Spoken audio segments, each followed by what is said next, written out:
guys, bersama saya lagi dalam Alright Nopo Channel dalam segmen Suara Orang Kampung. Anak muda bangkit. Ya sahabat semua, setujukah Anda kalau saya katakan anak-anak muda yang ada dalam kerajaan perpaduan, pemimpin-pemimpin yang ada dalam parti gabungan, ya kecuali parti muda lah, ya bahwa mereka adalah anak muda yang mempunyai fikiran yang matang, sahabat-sahabat semua. Adakah Anda bersetuju? Ya, ini yang kita mau berikan perhatian sahabat semua. Kerana hari ini saya mau membawakan kita satu sidang media, seorang anak muda yang mau mengangkat belia untuk terus memertabatkan politik negara kita, sahabat-sahabat semua. Jadi tanpa buang masa, mari kita tonton dan dengar sidang media ini bersama dengan anak-anak muda, pemimpin anak muda, sahabat-sahabat semua. Tapi sebelum itu jangan lupa juga untuk terus support Alright Nopo Channel dengan cara tekan butang subscribe, like, dan share. Mari kita tonton bersama sidang media ini, sahabat-sahabat semua. Assalamualaikum warahmatullahi wabarakatuh. Salam Reformasi, Tachehau, Vanakam. Saya Taira Hanim, Naib Ketua Angkatan Muda Keadilan yang juga merupakan pengarah kepada Suara Anak Muda, iaitu sebuah convention yang kita akan adakan pada 15 hari bulan 7 ini di PJ Live Arts. Bersama saya saudara Haziq Azfar yang merupakan Ketua Penerangan Angkatan Muda Keadilan. Okey, pada hari ini adalah merupakan sebuah PC yang kita adakan untuk mempromosikan dan juga bercakap tentang kita punya program Suara Anak Muda yang akan diadakan tak lama lagi. Okey, jadi apakah Suara Anak Muda dan kenapa kita buat inisiatif seperti ini? Jadi kita rasa terpanggil, ya, yang pertamanya sebagai Angkatan Muda Keadilan, orang muda di dalam parti, kita dengar kritikan-kritikan daripada rakyat terbawah, masyarakat sivil dan sebagainya untuk memainkan peranan yang lebih proaktif. Di sini saya ingin menegaskan bahawasanya sama ada kita di pihak kerajaan ataupun pembangkang, pemuda tidak harus berasa takut ataupun tidak boleh menikus ataupun semata-mata menjadi tukang angguk sahaja. Jadi sebab itulah kita proaktif dalam mendengar suara-suara anak muda. Tapi dalam masa yang sama, sebab kita kerajaan, kita kena ada satu inisiatif yang inovatif, iaitu dalam berbentuk konstruktif ataupun membina dan memberi nilai tambah kepada kerajaan madani pada hari ini. Oleh sebab itu, apa yang kita namakan Suara Anak Muda iaitu manifestasi reformasi dalam kerajaan madani.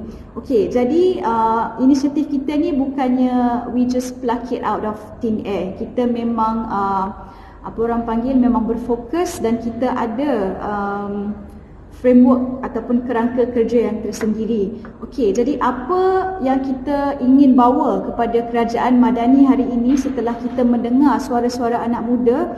3 objektif ataupun resolusi umum yang kita akan berikan adalah yang pertamanya mengukuhkan kebaikan awam ataupun strengthening public goods. Apakah yang dimaksudkan dengan kebaikan awam? Iaitu termasuklah kesihatan awam dan juga pengangkutan awam. Dan yang kedua adalah self-sustaining nation ataupun negara kendiri. Bermaksud kita ingin dan juga menyambut usaha daripada PMX ataupun Perdana Menteri, itu Datuk Seri Anwar Ibrahim, dan juga Menteri Ekonomi Saudara Rafizi Ramli dengan mengeluarkan kita punya makanan sendiri seperti inisiatif-inisiatif Intan, dan juga kita ingin memperbesarkan dan juga apa orang panggil memberikan sedikit idea-idea dalam self-sustaining nation ataupun negara kendiri ini.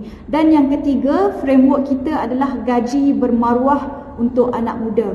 Jadi dalam framework yang 3 inilah 7 kumpulan anak muda yang kita telah temui mereka, kita dengar suara mereka, kita dengar pandangan mereka, dan mereka sendiri yang menghasilkan resolusi mereka ataupun tuntutan-tuntutan mereka kepada kerajaan madani. Saya kira ini adalah merupakan sesuatu yang penting, sebabnya selalunya ruang dasar awam ini menjadi echo chamber ataupun shock sendiri. Jadi saya rasa inilah keterlibatan Angkatan Muda untuk menjadi juru bicara masyarakat akar umbi dengan mendengar dan memberikan platform kepada pemuda-pemuda ini. Okey, jadi kita ada 7 kumpulan yang kita akan berikan mereka platform, ya, dalam konvensyen Suara Anak Muda tu. Mereka yang akan bercakap dan mereka yang akan memberikan resolusi-resolusi mereka.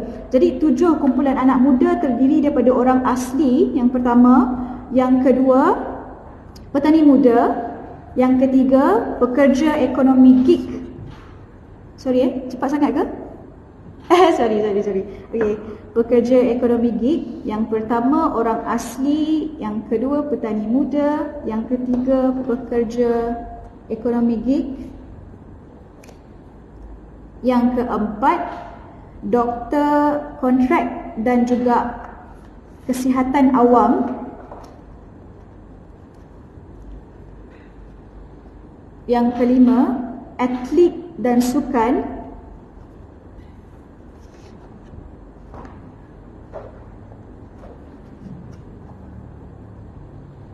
Yang keenam urbanis.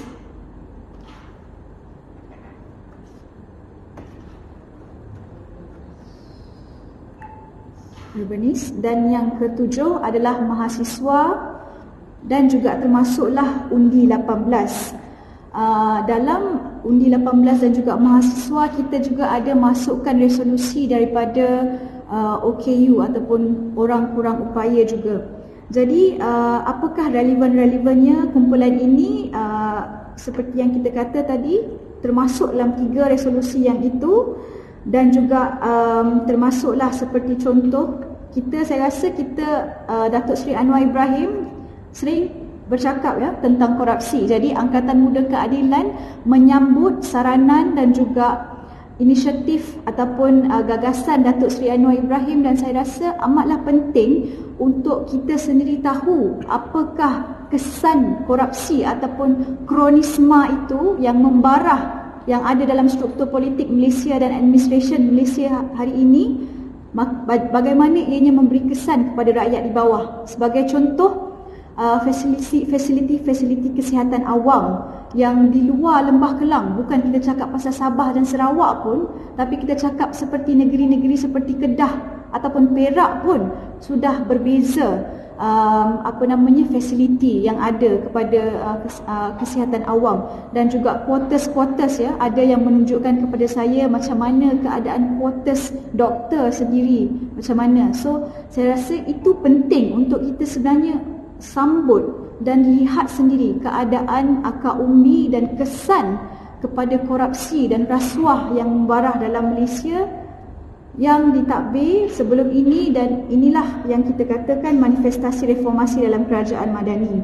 Jadi juga resolusi ini selain daripada 3 yang umum dan 7 daripada golongan-golongan ini, kita akan berikan dan kita juga akan melakukan lebih banyak sesi libat urus antara kumpulan-kumpulan ini dengan kementerian-kementerian yang berkaitan. Kita ingin berikan sumbang saran kepada kerajaan perpaduan dalam merangka naratif ekonomi madani bagi memastikan kepentingan dan kesejahteraan golongan belia, terutamanya golongan belia marginal. Ini sangat penting dirakumkan dalam pembuatan polisi keseluruhannya. Dan juga saya ingin menjemput ke semua badan-badan NGO dan NGI untuk turut serta dalam kita punya inisiatif, dan juga jemputan kepada pimpinan parti dan kerajaan madani pada hari ini untuk sama-sama kita mendengar suara anak muda. Jadi saya jemput semua untuk hadir pada konvensyen suara anak muda yang akan diadakan pada Sabtu 15 Julai ini bertempat di PJ Live Arts bermula jam 10.30 pagi. Dan juga kita harap media boleh bantu kita untuk menyemarakkan lagi semangat suara anak muda, terutamanya supaya mereka ini dan kita juga beralih daripada sentiasa bermain dengan sentimen-sentimen 3R kepada political discourse yang lebih bermakna, insya-Allah. Saya rasa itu saja. Sebarang soalan kalau ada. Okey. Okey, jadi ini kita punya logo suara anak muda.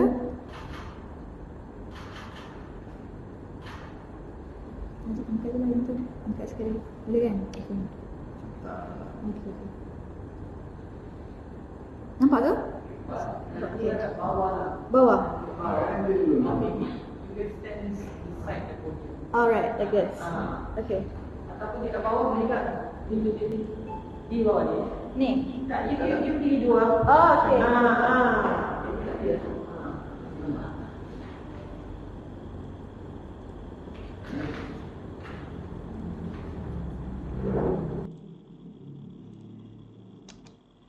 Terbaik sahabat-sahabat semua.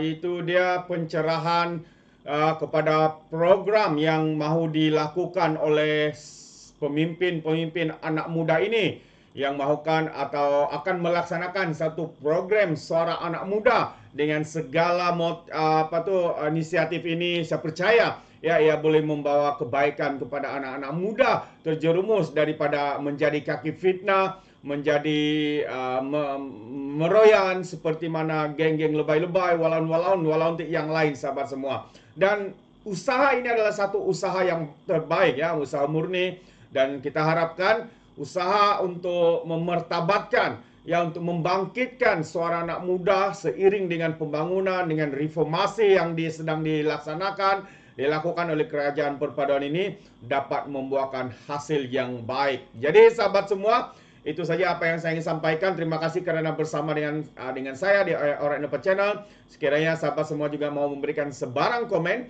Anda boleh berikan komen Anda dalam ruangan komen. Tapi ingat, komen dengan cara berhemah. Jangan menjadi seperti walaun tit, lebay-lebay dan juga geng sapu bersih ya, apabila mereka memberikan komen penuh dengan hasutan, kebencian dan juga fitnah melampau. Sepertinya mereka tidak punya otak, mungkin kerana otak mereka tertinggal di dasar Laut Cina Selatan.